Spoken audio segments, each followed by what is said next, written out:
დღეს წავაწყდი ფრიად საინტერესო ინიციატივას, რომლის ავტორიც არის ლელო ძლიერი საქართველოს ერთ-ერთი ლიდერი ირაკლი კუპრაძე და ეს ინიციატივა ეხება ანაკლიის ღრმაწყლოვან პორტს.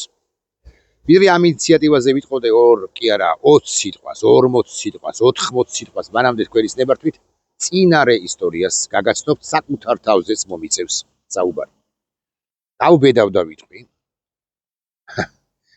და ვიტყვი, რომ პირველ ასეულში ვარ იმ ადამიანები, იმ მოქალაქეებისა, ვინც თავქუდმოგლეჯილი, ასე ვიტყვი, გადაერთო ამ პროექტის მხარდაჭერაში, ვინც ძალიან უჭერდა ანაკლიის ღრმაწყლოვანი პორტის აშენებას მხარს. მე მქონდა არაერთი ინტერვიუ ხაზარაძესთან, ჯაფარიძესთან, ლევან ახვლედიანი გახსოვთ ესეთი კაცი, ეხლა კი დაკარგულია. და მისი ცოდნა და კვალიფიკაციის საკითხი ამბავი კვალიფიკაცია უფრო ზუსტი რო ვიყო, არ მაკმაყოფილებდა, არ იყო ის სათანადოდ მომზადებული, მაგრამ მასთანაც. მე მქონდა ინტერვიუები მაიკთან, ტედ ჯონასთან, კონსორციუმის სხვა წევრებთან, გავბედავ და ვიტყვი. კონსორციუმის 7 თუ 8 წევრიდან ხო კომპანიებს გულისხმობ 4-თან პირადი ურთიერთობა მაკავშირებდა და მაკავშირებს და მაკავშირებდა უფრო მიზესთა გამო ურთიერთობები ახლა გაწყვეტილია, მაგრამ არა აქვს ახლა ამას პრინციპული მნიშვნელობა. არ არის გაწყვეტილი ურთიერთობები მამუკა ხაზარაძესთან კონკრეტულად, ბადრი ჯაფარიძის გარგახანია ულახვილად გეტყვით, არ შევხმიანები ვარ. მე ყველაფერი ვიცოდი ამ პროექტის თაობაზე, მე ზეპირად ვიცი, ვინ რამდენი თანხა ჩადო, 75-ზე ოდნავ მეტი, 75 მილიონზე ოდნავ მეტია განხორციელებული ინვესტიცია ანაკლიის ღრმაწყლოვანი პორტის პროექტში, მშენებლობაში და ზეპირად ვიცი, ვინ რა თანხა ჩადო. მე ვიცი, მაგალითად საარბიტრაჟო დავა, რო იწყებდა მამუკა ხაზარაძე სახელმწიფოსთან, რო იწყებდა რისი იმედი ჰქონდა მას და ასე შემდეგ არბიტრაჟო გადაწყვეტილების თაობაზეც ყველაფერი ვიცი და მოკლედ ავანიც ვიცი და ჩავანიც, ხო?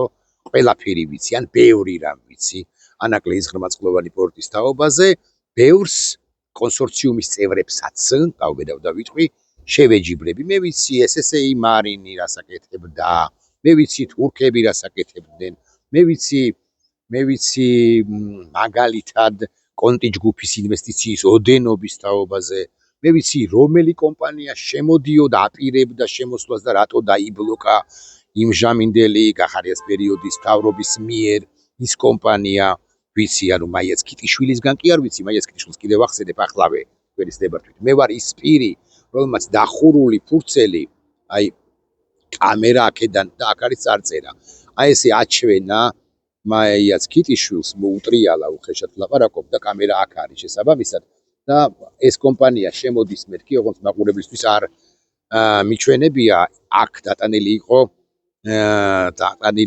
ამ ეს კომპანია ცერბერუსი მაიაც ქიტიშვილმა დახედა პალიტრიც ეთერში გავიდა ეს ინტერვიუ დახედა და თქვა ესეთი რამე მიპასუხა, რომ არც ვადასტურებ და არც უარყოფ. მე ვიცი რა გააკეთა, უბრალოდ რა არ გააკეთა მაიაც ქიტიშვილმაც კონკრეტულად, მაგრამ უფრო გიორგი გახარიამ როგორ ჩაშალა ამ კომპანიის შემოსვლა, ეგ რა მაგის პასუხია და სხვა ამერიკელების თაობაზეც ვიცი, ვინც აპირებდა შემოსვლას ანაკლიის ღრმაწყლოვანი პორტის პროექტში. მე ვიცი რა საკმაოდ დაძაბული ურთიერთობა იყო კონსორციუმის ცალკეულ წევრებს შორის და ასე შემდეგ და ასე შემდეგ. მოკლედ ბევრი რამ, ყველაფერი არა, მაგრამ ბევრი რამ ვიცი. აქ გითხარით, რომ ლევან ახვლედიანის კვალიფიკაციის თაობაზეც კი ვიცი, ის იყო ანაკლიის ღრმაწყლოვანი პორტის კონსორციუმში ლიდერი და ყოველთვის ვამბობდი, ან ხშირად ვამბობდი, რომ ლევანის კვალიფიკაცია ეხლა გადაკარგულია ეს კაცი და გადაკარგული იქნება, არა საკვირველია.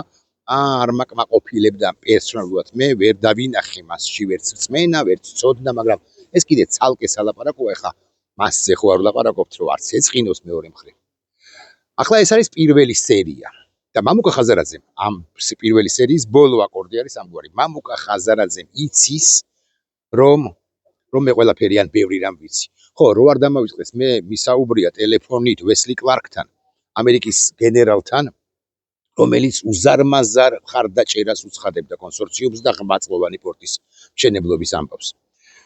ეს საუბარი არ იყო ჩემი ვესლი კლარკთან, არ იყო საჯარო, მაგრამ მან ბევრი ინფორმაცია მომაწოდა, ბევრნაირად დამანახა საკითხი და ასე შემდეგ. ახლავე ვადასტურებ, რომ რასაკვირველია რუსეთმა ჩაშალა ეს პროექტი.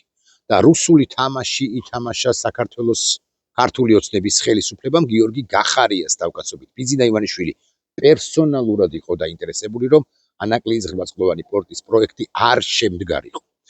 თუმცა მარტო ბიძინას პასუხისგებლობა არ არის ეს. თუ გულახდილები ვიქნებით, ყველას პასუხი, ბევრის პასუხისგებლობა, რო გავა და ამაზე ვილაპარაკებთ. ახლა შესაძლოა არ არის ამაზე ლაპარაკის დრო. ხო, კიდევ ერთხელ ვიტყვი, არ ვიცი გითხარით თუ არა, მაგრამ თუ არ გითხარით, პირველად ვიტყვი, რომ მე რა საკვირველია ჩინური კომპანიის შემოსვლა სასტიკად ვეწინააღმდეგებოდი, ანუ ჩინელებს მისცა საქართველოს მთავრობამ პროექტი უკვე შემდგომი კონსორციუმის შემდგომ, ხაზარაძის შემდგომ და კარგია რომ ეს ჩინელების შემოსვლა ან საერთოდ აღარ იქნება, ან გადავადდა, გადაიდო და ასე შემდეგ. საერთოდაც მიმაჩნია რომ არანაირი 51% სახელმწიფოს არ უნდა გქონდეს, 100% უნდა იყოს გასხვისებული და დასავლელ და განსაკუთრებით ამერიკელ და ამავდროულად ქართველ პარტიორებზე რო არ დამამიწყდეს კიდე კარგი მახსენდება გზა და გზა მეორე ამბავი მე მიმაჩნდა და მიმაჩნია რომ ანაკლიის ღრმაცმყოფელი პორტის ყველა ინვესტორის ინტერესი უნდა იყოს დაკმაყოფილებული ვინც ეს 75 მილიონი ჩადო ანაკლიაში ყველასი ვიცი მეთქი მაგალითად ვიცი რომ კონტის აქ განხორციელებული არაუმეტეს 3 მილიონი დოლარისა მაგრამ 3 მილიონი აქ განხორციელებული ინვესტიცია თუ 3.7 ისიც უნდა დაკმაყოფილდეს ასევე სხვა კომპანიები სხვა საერთაშორისო კომპანიები რომლებიც იმსახურებენ რომ მათ პატივი სცენ ხაზგასმით ვამბობ ამას და დიდი ინვესტორი, მსხვილი ინვესტორი უნდა შემოვიდეს სააქციო პაკეტი კი არ უნდა წავიდეს, წაიღოს მხოლოდ არამედ დიდი წილი უნდა წაიღოს, ოღონდ ისინიც უნდა დატოვოს როგორც ინვესტიციების უკვე განმახორციელებლები. კიდევ რისი თქმა შეიძლება პომპეოს განცხადების გახსენება შეიძლება ბევრი რამის თქმა შეიძლება. ეს ყველაფერი. მამუკა ხაზარაძე იცის ჩემგან რომ მე ეს პოზიცია მაქვს და არაერთხელ აღუნიშნავს კიდეს თუმთლად გულახდილები ვიქნებით. ახლა რაც შეეხება მამუკა ხაზარაძეს მე ვიყავი ერთ-ერთი მკვეთრი მძაფრი კრიტიკოსი მამუკა ხაზარაძის პარტიის ლელო ძლიერი საქართველოს მონაწილეობისა ადგილობრივი თვითმმართველობის არჩევნებში გასული წლის 4 ოქტომბერს თუ მონაწილეობა გარდაულა და აუცილებელი იყო მაშინ ყველა ერთად უნდა გასულიყო მაგრამ რა ყველა ერთად არ გადიოდა მაშინ ვინც გადიოდა იმათ უნდა დაეთმოთ და ისინიც ბოიკოტის რეჟიმში უნდა დარჩენილიყვნენ. არ დაიჯერა მამუკა ხაზარაძემ ეს ყველაფერი. მერე მოხდა ის ინციდენტი ქვია ამას, აბა რა ქვია, როცა დაიჭირეს მამუკა და ბადრი. გასაკვირველია როგორც პოლიტპატიმრებს მათ ქომაგობდი, ხარს ვუმაგრებდი, ხარს ვუჭერდი. და მათი გვერდით ვიდექი და ამბო არაერთი განცხადებაც გამიკეთებია და არაერთი გადაცემაც მიმიწვნია და უშუალოდ მათზეც მილაპარაკია და რასაკვირველია ისინი მართლები იყვნენ, აბა არ იყვნენ ამ ბანდიტურ ხელისუფლებასთან. მაგრამ მეორე მხრივ ამ დაპატიმრების შემდეგაც რომ ჯიქურ მიაწვა მამუკა და ბადრი მიაწვნენ არჩევნებში მონაწილეობის იდეას ეს მე ვერ გავიგე და კვლავ ვიმეორებ ვეწინააღმდეგე ვაკრიტიკებდი ელზიერ საქართველოს. მამუკამ სხვადასხვა ეს რამდენადაც მე ხვდები შესაძლოა ვწდები, მაგრამ მაინც მამუკამ ეს ერთგვარად მიწყინა. მე არ დაუსახელები ვარ, თლად გულახდილები თუ ვიქნებით, მაგრამ მის ერთ-ორ საჯარო გამოსვლაში იკვეთებოდა აზრი იმის თაობაზე, რომ ტაბლიაშვილი თუ სხვა ნებისმიერი დამოუკიდებელი სპიკერი, რომელსაც სუბიექტური აზრი გააჩნია, ასე რომ აკრიტიკებს მამუკა ხაზარაძეს, ეს არასწორია. განსაკუთრებით ეს ეთყობოდა მამუკა ხაზარაძის წყენა, ალბათ არა მხოლოდ ტაბლიაშვილის, არამედ სხვათა მიმართაც, მაშინ, როდესაც მან პირველი ინტერვიუ მისცა ციხიდან გამოსვლის შემდეგ ინგა გრიგოლიას, თუ არ ვწდები, შაბათი დღეა. შაბათს აქვს ხო ინგას გადაცემა შესაძლოა ვწდები. ხო, შაბათს კვირას მისცა ინტერვიუ ინგა გრიგოლიას და იქ არ დავუსახელები ვარ, არც მე და არც სხვა ხაზგასმით ვამბობ, მაგრამ გამოსჭვიოდა, ჩანდა რომ ის ჩვენ გვაკრიტიკებდა, ანუ ჩვენ კრიტიკოსებს ლელო ძლიერი საქართველოსი, იმიტომ რომ ლელო ძლიერმა საქართველოს მიიღო მონაწილეობა 4 ოქტომბრის არჩევნებში და პრინციპში დამარცხდა, ობიექტურად ასეა, დამარცხდა. და კიდევ ერთხელ ვიტყვი, რომ არ უნდა მიიღოთ მონაწილეობა, მაგრამ ეს უკვე გარდასული ისტორია. ამ პერიოდში მე მამუკასთან მიმოწერას არ მქონია. WhatsApp მიმოწერა. არ მქონია ხაზგასმით ვამბობ ამას. მაგრამ ურთიერთობის აღდგენა, თუ ამას აღდგენა ჰქვია, მე დავიწყე დაახლოებით კი არა, ზუსტად გასული წლის ნოემბერში, როდესაც მამუკა ხაზარაძეს მე გავუგზავნე წერილი WhatsApp-ზე შინაარსს გეტყვით. აუდასტური პატივისცემა იქვე უთხარი ესე დაიწყო ჩემი კომუნიკაცია, განახლდა ჩემი კომუნიკაცია მამუკასთან. რომ მე ვუთხარი შემდეგი რამ რომ კი არ ვეთანხმებოდით ჩვენი 4 ოქტომბრის ერთმანეთს 4 ოქტომბრის არჩევნებთან დაკავშირებით ერთმანეთს, მაგრამ ეს უკვე წარსულია, უნდა გადავფურცლოთ ახლა და მე მაქვს ერთი იდეა. და ეს იდეა უკავშირდებოდა სწორედაც რომანაკლის ხმაწყლოვანი პორტის სახელდების საკითხს. ამიტომ მომისმინა, წაიკითხა უფრო ზუსტი რო ვიყო. და მომწერა ის, რაც მომწერა, კერძოდ, მომწერა რომ ამაზე თავადაც ფიქრობს ამაზე. და მოდი განვიხილოთ ეს საკითხი. დაახლოებით ეს იყო შინაარსი იმ წერილისა, მამუკას მოწერილი წერილისა. მე ვუთხარი რომ ხო, რა ეწერა წერილში, ჩემს წერილში, რომ მოდი თქვენ მე გაცნობთ ჩემს ინიციატივას და გამოდით და თქვით, რომ ტრამპის პორტი ეწოდოს, გვარადაც ჰქონდა ჩაშლილი, მაგრამ მაინც ტრამპის პორტი მშვიდობისა და კეთილდღეობისათვის, როგორი აბრევიატურაც გამოდის, ეწოდოს ანაკლიის ღვაწლოვან პორტს. მე როგორც მივხვდი, მამუკას მოეწონა ეს იდეა, თუმცა არ შეიმჩნია, ეს ჩემი აღქმა ახალგაზრდით მამუკა. და მიპასუხა კვლავ ვიმეორებ ასე, რომ ჩვენო, ანუ ლელოზლიერი საქართველო, ანუ უშუალოდ ანაკლიის კონსორციუმის მინიმუმ 2 წევრი მამუკა და ბადრი ამ თემაზე ისედაც ვფიქრობთო, ეს არის შინაარსი. მე იქ არ არის სწორი სიტყვა ულტიმატუმი, მაგრამ ვუთხარი რომ 31 დეკემბრამდე თუ პასუხში მოესწრება, მოფიქრება მათი მხრიდან, მაშინ მე გავჩუნდები მეთქი და ამერიკელებთან ისედაც მაქვს ურთიერთობა, კონსულტაცია ამასთან დაკავშირებით, რომ მე მეთქი მზადა ვარ ნებისმიერ მომენტში მქონდეს კონსულტაციები თქვენთან ამ საკითხთან დაკავშირებით ბევრ გაგრძელებაზე. ანუ ჩემი მოსაზრებით იქ უნდა იყოს და ყოფილიყო მაგალითად როგორ ვამყარებთ, როგორ ვაწვით ამ ინფორმაციას ამერიკის შეერთებული შტატების სახელმწიფო დეპარტამენტს. მარტივად რომ ვილაპარაკოთ რუბიოს და რუბიოს გუნდს, რომელიც კავკასიის საკითხზე და მათ შორის საქართველოზე მუშაობს, თეთრ სახლს. აქ როგორ კომუნიკაციას ვამყარებთ მედიასთან, რამდენად უნდა აიტაცოს და როგორ უნდა აიტაცოს ეს იდეა დამოუკიდებელმა ქართულმა მედიამ. როგორი და ვინ უნდა იყოს სპიკერები პოდკასტებში, არა მხოლოდ პოდკასტებში და ასე შემდეგ, როგორ უნდა განვითარდეს ეს იდეა, როგორ უნდა გახდეს მთავარი ან ერთ-ერთი მთავარი თემა. როგორ უნდა დავასწროთ საქართველოს დე-ფაქტო ხელისუფლებას, რომელსაც ვინც ის და ამგვარი ინიციატივა შეიძლება ჰქონდეს, ან სხვაგვარი ინიციატივა ჰქონდეს ამასთან დაკავშირებით. ან საქართველოს დე-ფაქტო ხელისუფლებამ შეიძლება დაგვცინოს პირდაპირ მნიშვნელობით იმის გამო, რომ ესეთი ინიციატივით გამოვდივართ და ჰაერში ამაოდ გასტროლილ ტყვიას ემსგავსება. ეს ყველაფერი იმიტომ, რომ გეგმა არ აქვს. კიდევ ბევრი რამის თქმა შეიძლება ამასთან დაკავშირებით.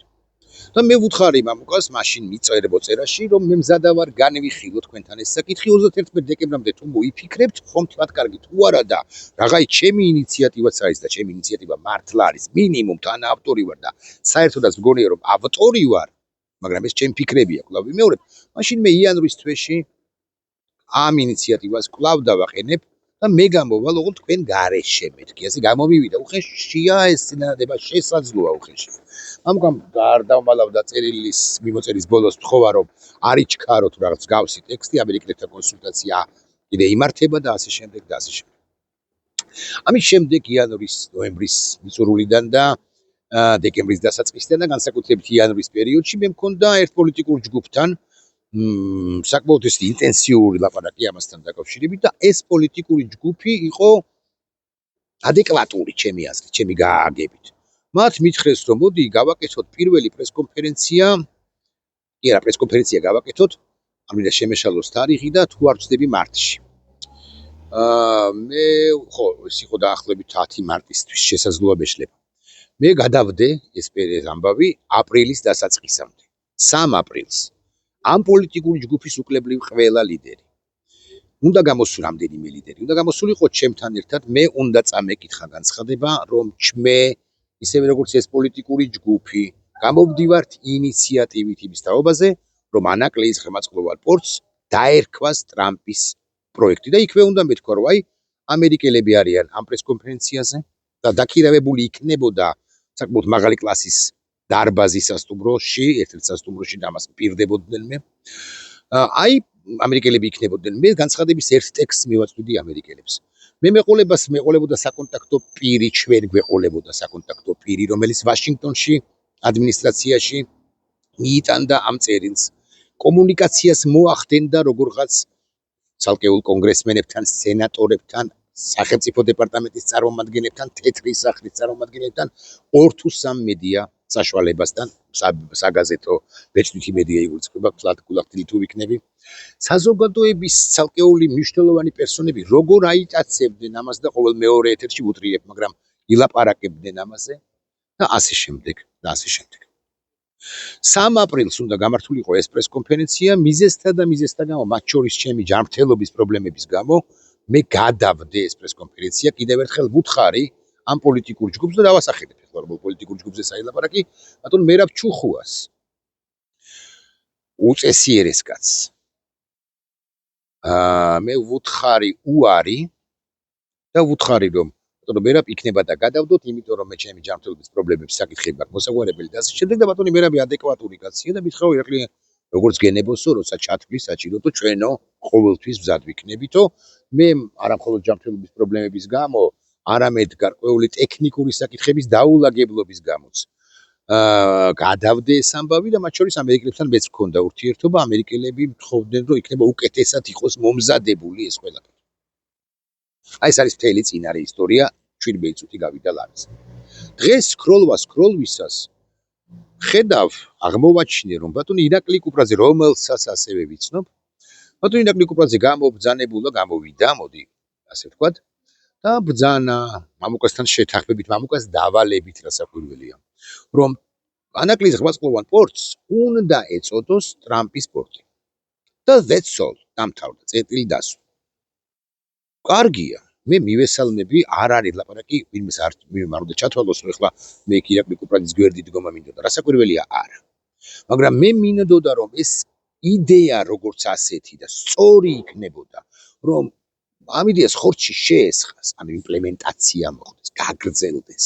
შემდეგი ნაბიჯი ვიცოდეთ, რეაქცია ვიცოდეთ ხელისუფლება წოდებულისა. რეაქციის შემდეგ ჩვენ რა პასუხი უნდა დავახვედროთ.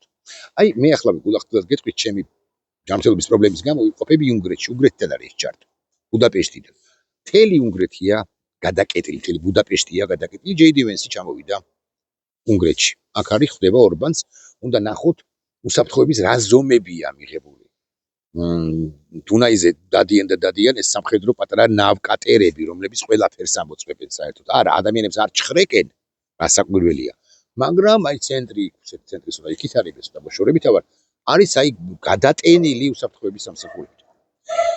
შეიძლებოდა თუ არა თეორიულად რომ ვინმე მოხვედრილიყო პრესკონფერენციაზე, რომელიც გარკვეულზე მაღალი ალბათობით გაიმართება ჯეიდი ვენსისა და ორბანისა. შეიძლებოდა. კარგით, ვინმე მეტყვის რომ ეს შეუძლებელი იყო. შეუძლებელი იქნებოდა. შეიძლებოდა თუ არა ამერიკელებისთვის სხვა გზით, ადმინისტრაციისთვის, ვიცე-პრეზიდენტისთვის, პრეზიდენტისთვის, სახელმწიფო მდივნისთვის, ან კავკასიის საკითხებზე, საქართველოს საკითხებზე ვინც მუშაობს, მისთვის მიგვეწოდებინა ეს ადეკვატური ფორმით. ადეკვატური შესაძლებელი იყო და გეგმის შემთხვევაში ესეც კი იყო შესაძლებელი. მაგრამ ირაკლი კუპრაძის პრესკონფერენცია კი არა, განცხადება როგორი გამოვიდა, იცით, თქვეს და დამთავრდა. აი, ხო თქვეს. თავარი ხო ის არის, რომ ითქვა. ოღონდ რა უნდა მოხდეს ამ ყველაფერს, რა ნაბიჯები უნდა გადავდგათ, ხაზგასმით ვამბობ. ეს კი არ თქმულა, არა და კიდევ ერთხელ ვიმეორებ, მამუკასთან ლაპარაკის დროს, მიმოწერის დროს, მე ამაზეც, ამ გვარ საკითხებზეც ვამახვილებდი ყველას, ხო არ გამოვიტან ამ განცხადებას. არა, ბატონო მამუკა, მეს ნაწყენი კი არა ვარ, ისე არ გამოვიდეს. რაც გინდათ ის გქენით. მაგრამ თუ ეს იდეა თავისთავად კარგი ჩემი აზრითაც დაგეთ თურმე თქვენს მეთანხმებით ან თქვენს გქონიათ თურმე ეს იდეა როგორც მითხარით ყოველ შემთხვევაში ამ 4-5 თვის წინ ამგვარი იდეა ეს იდეა თავიდანვე საფუძველშივე მოკავდა, გარდაიცვალა, აღარ არსებობს. იმიტომ რომ ესეთი განცხადება ყალბად ასეთი განცხადება დარჩა ისტორიას და ხვალ უკვე აღარავის ემახსოვრება. არა და ტაბლიაშვილით, არგამაძე, სანაია, გრიგოლია, ტრაპაიძე, სხვები ამაზე უნდა ლაპარაკობდნენ. ამის გამო ამერიკის შეერთებული შტატების საელჩოს მინიმუმ უნდა აწუხებდეს თქვენი პოლიტიკური გუნდი კი არა, უფრო ფართო პოლიტიკური გუნდების წარმომადგენლები. ხო, ეს თუ რაღაც საყოველთაო კონსენსუსის საფუძველია. ეს უნდა იყოს არა ორ სიტყვიანი განცხადება კუპრაძისა, ან თვით ხაზარაძისა, ან ტაბლიაშვილისა, ტაბლიაშვილი მართლა გამორიცხეთ. რა მნიშვნელობა აქვს ტაბლიაშვილი იქნება თუ არა, იქნებოდა თუ არა ბრიფინგზე. ეს ამბიცია მე არ მაქვს. არამედ ეს უნდა ყოფილიყო step by step დაგეგმილი. ამერიკის ელჩის მოვალეობის შემსრულებელი უნდა ყოფილიყო კუპრაძესთან ერთად. უნდა ეთქვა რომ მე მოვახერხებ როგორღაც და სახელმწიფო დეპარტამენტს გადავწევ. ამას მთელი ბექგრაუნდი უნდა ჰქონდეს, რომელშიც ახსნილი იქნება შუა დერეფანი, ტრიპიანო, ზანგეზურის დერეფანი, ამერიკელთა ინტერესი უნდა იყოს ახსნილი, რატო არ მოდის, რატო არ უნდა ბიძინა ივანიშვილს ანაკლის ღრმაწყლოვანი პორტი, უნდა იყოს ხსენებული ცერბერუსი, უნდა იყოს ხსენებული კონტი ჯგუფი, უნდა იყოს ხსენებული ყოფილიყო ხსენებული SSA მარინი, უნდა ყოფილიყო მთელი კონსორციუმი, მთელი კონსორციუმისთვის წილების ამასაც წერდის ხაშურის ხაზარაძეს, წილების დატოვება, ამერიკელების შემოსვლა, ჩინელების გასვლა, ტრამპის პორტის დარქმევა, ამის უსაფრთხოების კომპონენტების მინიჭება ამ პორტისათვის, აქცენტი უნდა გადატანილი ყოფილიყო ერთ-ერთი აფხაზეთთან სიახლოვეზე, უნდა გაკეთებულიყო კიდევ ერთი მნიშვნელოვანი რემარკა თუ აქცენტი, რომ შავი ზღვის ზოლის საქართველოს, რომელსაც აკონტროლებს, ანუ უხეშად ვილაპარაკოთ, ბათუმი, ფოთი, ანაკლია, ხო ერთიან კონცეფციაში გააზრება, რაც სხვადასხვის ნათია თურნავამაც ჩაშალა ეს ამბები და საერთოდაც ნათია თურნავა იყო ფოთის სპორტის გაძლიერების მომხრე, ამაზე ცალკე გავაკეთოთ ოდესმე იქნება და ვიდეო ბლოგს და კიდევ უფრო მეტად გავხსნი ფრჩხილებს ანაკლიაში რა მოხდა 2018-19-20 წლებში და როგორ ჩაშალა ბიძინა ივანიშვილმა ეს პროექტი და ასე შემდეგ და ასე შემდეგ. ახლა რა გამოვიდა იცით? ახლა გამოვიდა რომ კუპრაძემ თქვა და ეს არის უკაცრავად რუსულისთვის ასეჩკა. ანუ ამაოდ გასტროლილი ტყვია და კიდევ ერთხელ ვიმეორებ, ტაბლიაშვილის მონაწილეობაზე კი არ ვსაუბრობთ, რომ ტაბლიაშვილისთვის უნდა დაეძახა კუპრაძეს და მეც რაღაც სერიოზული სახით უნდა დამდგარიყავი მედიის წინაშე. არა, მაგრამ ორი სიტყვით რომ მოეწერა, თქვენ არის კადრეთ, რომ მოეწერა ლელოზლიერი საქართველოს რომელიმე წევს, თუნდაც კუპრაძეს. ეთქვა ირაკლი, მე ესე ვიცი რომ ჩვენს გქონდა რაღაც იდეები და ერთი სამაბზადში არ დაგზარდე რა. თუ შეიძლება მითხარი რაც გულისხმობ, აი შენ რესურსი გაქვს. მაგალითად მე შემეძლო ვაშინგტონ პოსტისთვის მიმეწოდებინა ეს ყველაფერი, თქვენ ვერ შეგეძლოთ როგორც ჩანს, აბასად არის სტატია. შეგიძლიათ მითხრათ, სად იქნება სტატია ანაკლის ღრმაწყლოვან პორტზე და ამ ინიციატივაზე რომ ტრამპის პორტი დაერქვას. და ვაშინგტონ პოსტი როცა წერს ტრამპის პორტის თაობაზე, ხო? ხო უფრო იოლად გასაკეთებელი არა. არ არის სწორი სიტყვა. უფრო ნერვებს მოვუშლით საქართველოს დე-ფაქტო ხელისუფლებას და უფრო იოლად წაიკითხავს ამ ინიციატივის თაობაზე თვით პრეზიდენტი ტრამპიც, რომელიც გარწმუნებთ, რომ ვაშინგტონ პოსტს კითხულობს ყოველდღიურად, ყოველ შემთხვევაში ბრიფავენ, ანუ ეუბნებიან რა იწერება და წარმოიდგინეთ, რომ წაიკითხავდა ან ეტყოდნენ, რომ ტრამპის პორტის დარქმევას, ასე დარქმევას ანაკლის პორტისათვის გთავაზობს რაღაც ოპოზიციური პარტია. ახლა თქვენ ესეც არ გააკეთეთ და ეს კარგი იდეა ჩემი აზრით. ჩავარდა. ერთმა იუზერმა თქვენზე დაწერა, რომ როგორ დაწერა?